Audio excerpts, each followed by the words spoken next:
एक स्वर में सभी आदर्श महापुरुषों को नमन करते हुए सिंबल ऑफ नॉलेज बौद्ध धर्म के गुरु बोधिसत्व बाबा साहब डॉक्टर भीमराव अम्बेडकर के 66वें परिनिर्वाण दिवस पर श्रद्धांजलि अर्पित करते हुए मंच पे बैठे सभी अतिथियों को नवोदय जय भीम करते हुए आप सबको नवोदय जय भीम करते हुए आज जो सर ने और जो विद्वान सर लोगों ने बहुत सारी बातों को कहा,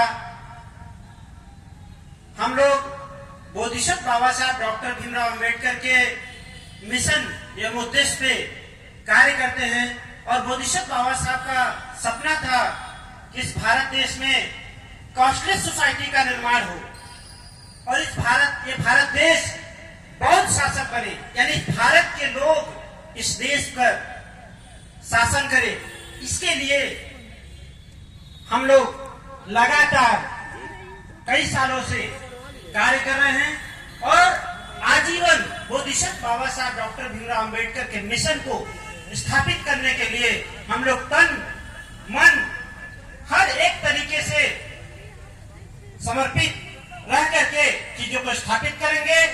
और बोधिसत्व बाबा साहब का सपना जो था, आज जाति विहीन समतामूलक समाज की जब हम लोग बात करते हैं तो कहीं न कहीं वो जाति विहीन समतामूलक समाज आज नहीं है। वो कब होगा? जब हम बोधिसत्व बाबा साहब की बात को मानेंगे। और आज हमारे लोग बोधिसत्व बाबा साहब के परिनिर्वाण दिवस को मना जरूर रहे हैं, लेकिन किस रूप में और किस रूप में? हिंदू के रूप में। अगर हम बोधिसत्व बाबा साहब को मानते हैं और अपने आप को हिंदू कहकर बोधिसत्व बाबा साहब को मनाते हैं, तो ये समझ लीजिए कि आप बोधिसत्व बाबा साहब को उतने ही विरोधी हैं जितना एक हिंदू है। तो हम लोग अगर बोधिसत्व बाबा साहब के अनुयायी हैं, मानने वाले हैं, उनके विचारधारा को आगे बढ़ाने वाले हैं, तो हमें अपने आप को बौद्ध घोषित करना पड़ेगा। बौद्ध कहें, बौद्ध लिखें, बौद्ध दिखें, तब जाकर के भारत देश में बोधिसत्व बाबा साहब का सपना साकार होगा। तब जाकर के जाति विहीन समतामूलक समाज जो हम लोग बना रहे हैं, एक बहुत बड़ा सिस्टम जिसका नाम बोधि समाज है। ये बोधि समाज कोई संस्था संगठन पार्टी नहीं है, एक समाज है। और ऐसा समाज है जो इस देश में बुद्धिज्म को मजबूती से स्थापित करने का कार्य करेगा और अपने लोगों को सुरक्षा, संरक्षण, संस्कार, शिक्षा हर तरीके से मजबूत करने का काम करेगा, यानी उनको शक्ति प्रदान करेगा। तो इन्हीं सब बातों के साथ मैं पुनः बहुत बहुत साधुवाद देते हुए कि इस बड़े मंच पे हमें आमंत्रित किया गया, बातों को सुना गया।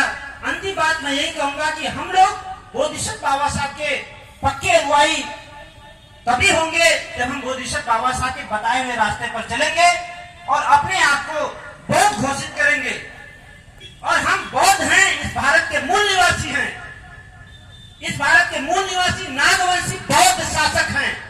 इस देश के हम शासक रहे हैं, खानदानी राजा रहे हैं। इस बात को हमें सदैव प्रतीत करना चाहिए और अपने इस आदर्श महापुरुष से सीखना चाहिए, जिन्होंने ज्ञान के बदौलत पूरे दुनिया में पताका लहरा दिया। वो कौन है जिनकी आज परिनिर्वाण दिवस आप मना रहे हैं? वो कौन है?